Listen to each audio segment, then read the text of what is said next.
Hi everybody, welcome back to my channel. Today we are doing the mid-year freakout tag. Let's just go ahead and get started. Question number 1, best book you've read so far this year. My gut reaction to the best book I've read this year is, of course, Red Rising. So if you've seen pretty much any of the other videos I've ever posted, I've mentioned Red Rising multiple times. It's one of the first books I read for this year. It changed me as a person. I regret waiting so long and I am dying to continue the series. Hi, Editing Shy here. I realized I didn't give you a description on any of the books that I talk about in this video. So I'm gonna go ahead and stop in every once in a while and give you the descriptions that I meant to give you while I was filming it originally. So Red Rising is a sci-fi series and it is written by the author Pierce Brown. And in the world, in this intergalactic world, people are placed into colors, like a caste system. It goes from reds all the way up to golds. And the main character Darrow is a red, and we follow his story as he tries to break the system. It's got a lot of political intrigue, a lot of politics, a lot of fighting. It is quite brutal at times, but I definitely highly recommend it. Red Rising is a series, so when I think of standalone books, I have two that come to mind. They're both thrillers. So the first is God of the Woods by Liz Moore, and absolutely love that. That was a 5-star read for me, which is very rare for thrillers. So since I've talked about it a couple of times, I'll give you really brief. God of the Woods is about a girl named Barbara who goes to a summer camp and she goes missing while she is at camp.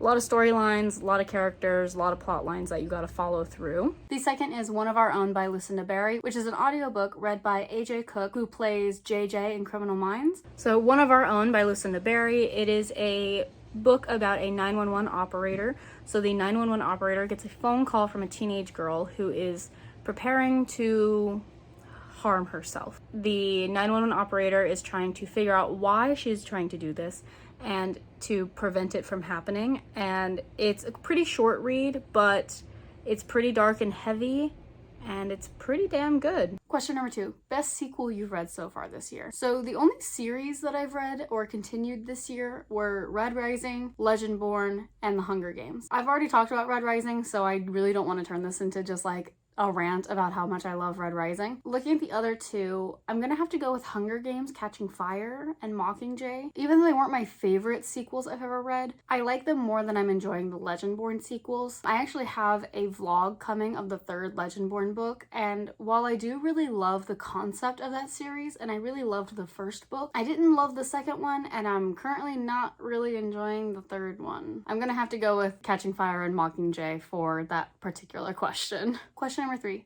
new releases you haven't read but you want to. I have 2 new releases that I really am dying to read this year. The first is The Night and the Moth by Rachel Gillig, and the second is Somewhere Beyond the Sea by TJ Klune.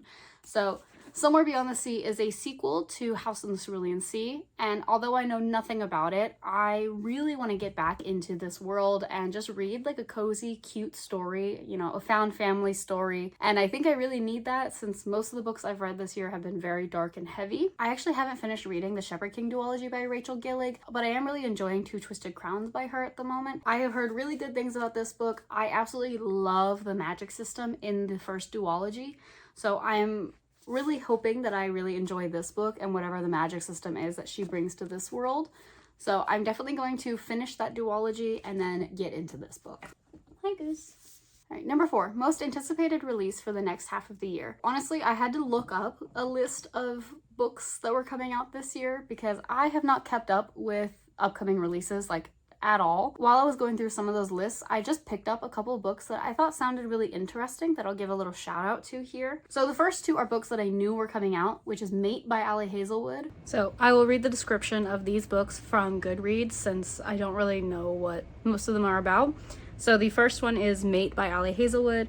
A human hybrid and an alpha were claw against the bonds of fate in the highly anticipated companion novel to the New York Times bestselling Bride. Serena Paris is orphaned, packless, and one of a kind. Coming forward as the first human-were hybrid was supposed to heal a centuries-long rift between species. Instead, it made her a target, prey to the ruthless political machinations between wares, vampires, and humans. With her enemies closing in on her, she has only one option left, if he'll have her. As Alpha of the Northwest Pack, Cohen Alexander commands obedience. His authority is so absolute only a fool would threaten his mate. It doesn't matter if Serena doesn't reciprocate his feelings. Nothing will stop him from keeping her safe. But power-hungry vampires and wares are not the only threat chasing Serena. Sooner or later, her past is bound to catch up with her. And Cohen might be the only one standing between her and total annihilation. So, it's not a direct sequel to Bride, but it is related and in the same world as Bride. And like I mentioned, I really enjoyed Bride. I thought that it was quite silly, but that's kind of what I signed up for when I read that book, so I really enjoyed it. I really enjoyed Bride. I thought Bride was silly and fun and stupid, and I hope Mate gives me the same amount of joy. And the second is Alchemy of Secrets by Staphanie Garber. It starts with a class in an old movie theater. Folklore 517. Local legends and urban myths taught by a woman called the Professor. Most students believe the Professor's stories are just fiction, but Holland St. James has always been convinced that magic is real. When she tracks down a local legend named the Watchman, who can supposedly tell you when you'll die, the world finally makes sense. Except that the Watchman tells her she will die at midnight tomorrow unless she finds an ancient object called the alchemical heart. With the clock ticking, Holland is pulled deeper into this magical world in the heart of Los Angeles, and into the path of a magnetic stranger. Everything about him feels like a bad idea, but he promises Holland that her sister sent him to protect her. As they chase clues and stories that take them closer to the alchemical heart, Holland realizes everyone in this intoxicating world is lying to her, even this stranger. And if she can't figure out whom to trust, not even the alchemical heart will save her. I did not love the Once Upon a Broken Heart series, but I am still excited for her first attempt at an adult fantasy book. I don't know what to expect, but I think it has pretty high hopes. I think she'll have learned quite a lot, and I think as long as she doesn't lean into the YA aspects of her characters, I think it'll be nice. And then while I was researching, I found a couple more that just sounded interesting. So first is Play Nice by Rachel Harrison. And when I found that book, it said it was a haunted house novel, which I don't feel neither here nor there about haunted houses. So, the story of Play Nice by Rachel Harrison. A woman must confront the demons of her past when she attempts to fix up her childhood home in this devilishly clever take on the haunted house novel. Cleo Louise Barnes leads a picture-perfect life as a stylist and influencer, but beneath the glossy veneer she harbors a not-so-glamorous secret. She grew up in a haunted house. Well, not haunted, possessed. After Cleo's parents' messy divorce, her mother Alex moved Cleo and her sister into a house occupied by a demon, or so Alex claimed. That's not what Cleo's sisters remember, or what the courts determined when they stripped Alex of custody after she went off the deep end. But Alex was insistent. She even wrote a book about her experience in the house. After Alex's sudden death, the supposedly possessed house passes to Cleo and her sisters. Where her sisters see childhood trauma, Cleo sees the opportunity for house-flipping content. Only as the home makeover process begins, Cleo discovers there might be truth to her mother's claims. As memories resurface and Cleo finally reads her mother's book, the presence in the house becomes more real and more sinister, revealing ugly truths that threaten to shake Cleo's beautiful life to its very foundation. The person writing the article said the author has a brand of contemporary feminist horror, and that interests me. I love books like that, so I'm now interested in that book, and I'm gonna look into that author's other books. If you know anything about her, please let me know. And the other is called Devil She Knows by Alexandria Bellefleur. I'm so sorry, I don't know how to say her name. Honestly, I got caught by the cover of that book. It looks like lesbian devil situation. Okay, I have since looked up the description of this book so I can tell it to you. So I can confirm it does still sound interesting. It is still about demon lesbian shit. If that interests you, add this book to your list. I don't know what's going on, but it looked fun and silly, so. Okay, the description for The Devil She Knows by Alexandria Bellefleur. A down-on-her-luck woman makes a deal with a crafty demon to win back her ex-girlfriend after a proposal gone awry, only to discover the girl of her dreams might be the devil she knows. Samantha Cooper is having a day from hell. In less than 24 hours, her life has unraveled, leaving her single and with nowhere to live. Adding insult to injury, she's trapped in an elevator with a gorgeous woman claiming to be a demon. Daphne is not at all what Samantha expected from someone claiming to be an evil supernatural entity. She's pretty, witty, dressed in pink, and smells nice. And she's here to offer Samantha a deal she can't refuse. 6 wishes in exchange for one tiny trade, Samantha's soul. There's a glaring loophole in their contract.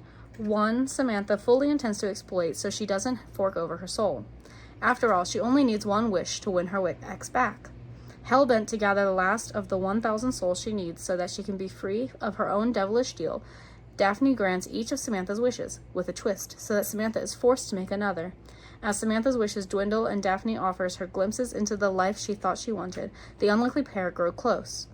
Perhaps the girl Samantha's dream is actually the stuff of nightmares, but Samantha and Daphne will have to outsmart the devil himself if they want a chance at happily ever after. That was another one I definitely added to my list. Question number 5, your biggest disappointment this year. First, I will say my biggest disappointment has actually been with an author. I have started reading Frida McFadden books. They've been recommended to me like crazy. Everyone's been reading her books.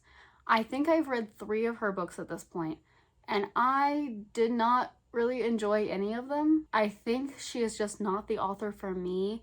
I think I just need to move on to different thriller authors, go back to the miscellaneous thrillers that I have been picking up, because something about her writing, they feel very surface level. They feel like potato chip books, which is fine if that's what you're looking for, but generally that's not what I'm looking for in a thriller, so I think I'm gonna move on to different authors. The other book I was most disappointed in was Can Play by Ali Hazelwood, which if you watched my May reading wrap-up video, I did mention that I kind of disappointed myself with that book because I was kind of anticipating more video games being mentioned and talked about, and they really weren't. And so the expectations that I had set were not met. So take my opinion on that book with a grain of salt, because really I set myself up for failure with that one. Question number 6, the biggest surprise. The biggest surprise for me was actually The Guest List by Lucy Foley, which again, if you saw my TBR jar video, this is one of my picks for my TBR jar. I was really hesitant to pick this one because I have read 2 other Lucy Foley books and I did not enjoy my experience reading them. It really kind of put me off of reading another book of hers, but I finally got around to it and I enjoyed this book. It wasn't my favorite thriller ever, but it was simple, it was quick-paced. The Guest List by Lucy Foley is a thriller novel about an isolated wedding in an island in Ireland, and someone is murdered. So you are jumping between 5 different POVs. You don't know who has been murdered and you don't know who did it. So you're jumping between the 5 POVs as you try to figure out who did it, what is the reason, and who died. Again, it wasn't mind-blowing. This wasn't the best thriller I've ever read, but it was it was a good time, very quick read. It was definitely a surprise. It was better than I was anticipating. Question number 7, favorite new author, either debut or just an author new to you. And I think I'm gonna go with Lucinda Berry.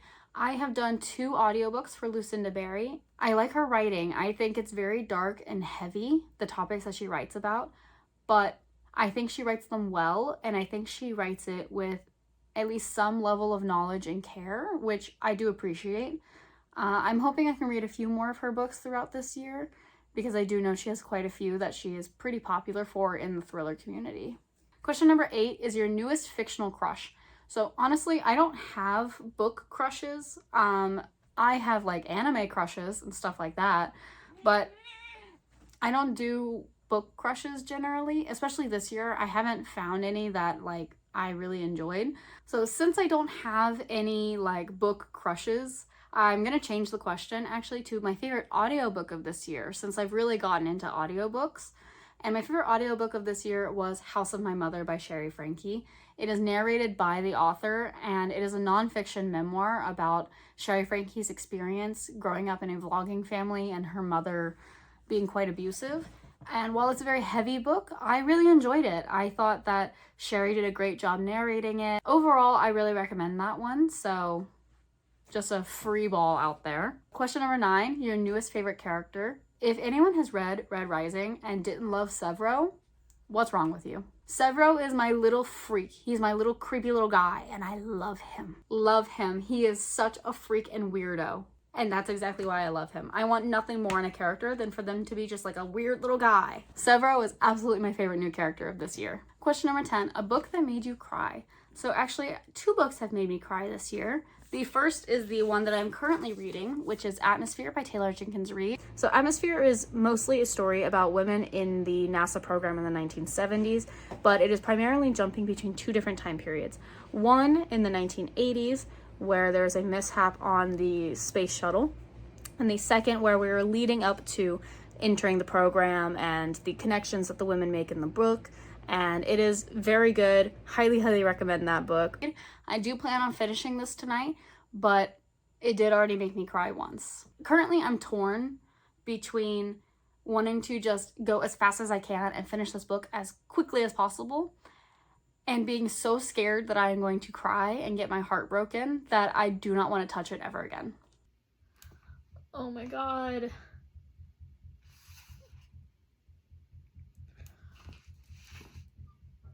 Oh my god. The other book that made me cry was the Hunger Games book. I cried in the first book when Rue died, and I cried during Mockingjay when Finnick died. So that was a rough time for me. That was a rough period. Question number 11, a book that made you happy. So unfortunately, I've been mostly reading like really dark and sad books this year, which is probably not good for my mental health. So I should probably pick up like a happier, lighter book soon. The only, I think, like good books I've read this year were some Ali Hazelwood books. So I think looking back on the ones I read, I think Not in Love was probably my favorite. Not in Love is a romance novel about a scientist who is working at her friend's company and a man who owns a company that is coming in to buy out and like reprioritize the friend's company. It is mostly smut. It is mostly a spicy book. I guess that one made me happy a little bit. I don't know. None of them really like stood out in my mind as something that made me like really happy to read. I enjoyed my experience reading most of the books I've read this year. I've actually had a very good reading year, just none of them were happy books. They were very sad books that I enjoyed reading. Question number 12, the most beautiful book that you received or bought this year. So actually the most beautiful book I got this year, I was given as a gift. I have a book club with my friends here. So at the start of the year, a few of us did a little Secret Santa book exchange, and my friend Kaylee gifted me Under the Oak Tree, which is very pretty. The sprayed edges, the cover is beautiful. Under the Oak Tree is about Lady Maximilian is the daughter of the powerful Duke Croeso, but she is rarely allowed outside her family's sprawling castle for fear that her stutter will tarnish the noble name. When she is forced to marry Sir Riften, a low-born knight caught in one of her father's schemes, Maxie doesn't dare hope for happiness, let alone love. Her stumbling communication and his gruff manner sour their relationship before it can begin, and Riften leaves without a word the morning after their vows are exchanged. Now, 3 years after the disastrous wedding night, Riften has returned as a war hero. To Maxie's surprise, despite rumors that he was offered marriage to Princess Agnes, a beautiful and renowned sorceress, Riften still wants Maxie for his wife. And when he comes to claim her, his longing becomes a desire that bewilders Maxie, even as she is overcome by a scorching heat that Riften's presence ignites within her. As she learns to navigate the intricacies of her new life, Maxie will find herself and her courage and discover that she is anything but powerless. This used to be a graphic novel and has been translated and converted into a full novel.